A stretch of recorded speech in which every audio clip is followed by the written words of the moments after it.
Hello, I'm Mike K, and welcome.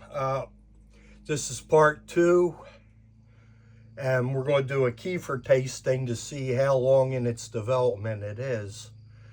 It's currently around 12:30, and already had a first tasting. Now, this is a different project. I'm culturing sour cream, and I expect that to be done by tomorrow morning. It is now Monday, September the 1st, and at the 14-hour mark, I tasted it, and it had a slight plasticky taste, which I didn't find to be disturbing. And I could tell that the culturing is taking. And one of the things, the reason it tastes plasticky is the bacteria ingest, as it ingests and starts breaking down things, it'll produce volatiles.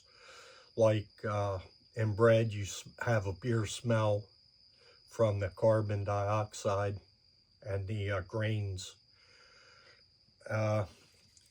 With this, since it has quite a few different bacterias, they'll do different things. One will crowd itself out, probably die, and then another one clicks in and thrives off of what the first bacteria does, and so on and so forth. Same with the yeast. So we're going to taste this again. The first tasting was done around 9, and whereas the 12-hour mark was around 6:30.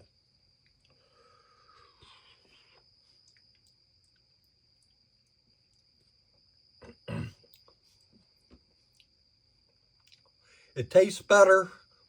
The plasticky taste is still there. That's the best way I can describe it. And what will happen is a sour will develop, and after that, then the fizziness as the yeasts work its magic. And the kefir does have kind of a yogurty, but also a beer smell when it's completed.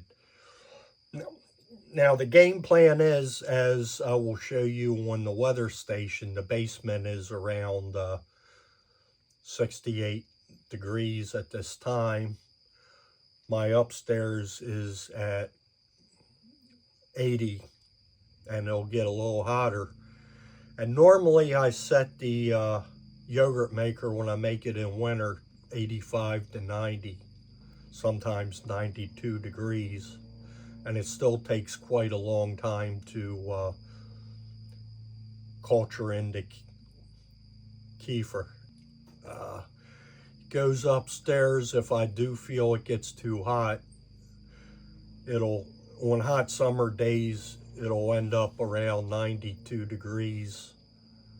And it's the only reason it's comfortable is because the air conditioning, the little one I got, drops the humidity enough to make it bearable. Now, the first floor is at this time always around 76, 77 degrees. And the thermostat's set at 74. And it's on the wall with the chimney, so it tends to conduct the basement up. Now in winter, it'll be back to the yogurt maker because I keep my house heat at 60. And the second floor gets a little hotter. It'll be around 68 to 70. The upstairs has much bigger radiators for the amount of volume of space. And that's it. I'll be getting back to you. We're going to do a tasting around midnight, another 12 hours. And I'll let you know how the upstairs, having it up in the upstairs, affects it, as well as any changes in the game plan. I thank you for watching, and I'll get back to you with a part 3. Yeah, one of the best things I purchased was a weather station for the house, and most of the weather station is for in the house, and it's a great way to figure out what zones you have. And basically, this is the first floor, and it's in a fairly stable spot, and it generally remains that way from spring to fall, because in the winter I keep my house at 60 degrees. And there's the outside temperature right now, and I'm finding humidity is important. And that's the upstairs, which is usually much hotter. Even when I have the heat on, it hits 70, even though the first floor temperature is 60. And that's the wrong time. At least they got the day right. And finally, the last is the basement, which is right now where the Kefir is currently at. And I think it's really, even though I'm doing a lot less volume with the Kefir crystals, I have a tablespoon. I think I'm going to move it up here. Now, in summer, that hits 91 degrees, but I think it's best, as when I use my yogurt maker, always kept the temperature between 85 and 90.